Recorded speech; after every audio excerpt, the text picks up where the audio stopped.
এই যে আজকে তোমাদের মধ্যে নো কন্ট্যাক্ট সিচুয়েশন চলছে, তোমাদের মধ্যে কথাবার্তা নেই, সেই ব্যাপারে মা তোমাদেরকে কি গাইডেন্স দিচ্ছে, মা দুর্গা তোমাদেরকে কি গাইডেন্স দিতে চাইছে এই পার্টিকুলার সিচুয়েশনে। জয় মা, জয় মা, জয় মা। মা গো প্লিজ বলো, আমার যারা ভিউয়ার্স, যাদের এই মুহূর্তে নো কন্ট্যাক্ট সিচুয়েশন চলছে, তাদের জন্য তোমার কি গাইডেন্স আছে। জয় মা।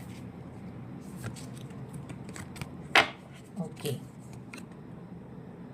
स्कंद माता या Shashthi, you are protected by mother और मदरली केयर।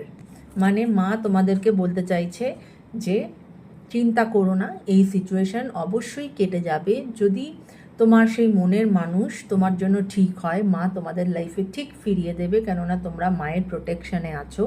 কিন্তু যদি সেটা ঠিক না হয়, সেটা অনেক সময় হয়তো আমরা যারা নর্মাল মানে কি বলবো, মানে সাধারণ মানুষ, তারা তো সবসময় সব কিছু বুঝি না।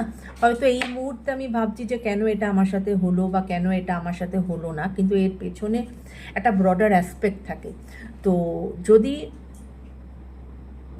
মানে সেটা মাই ডিসাইড করবে, যদি তোমাদের লাইফে ফেরানোর হয়, মা তোমাদের লাইফে ফেরত আনবে সেই ব্যক্তিকে, আর যদি না হয় তাহলে মা তাকে তোমার লাইফ থেকে সরিয়ে দেবে।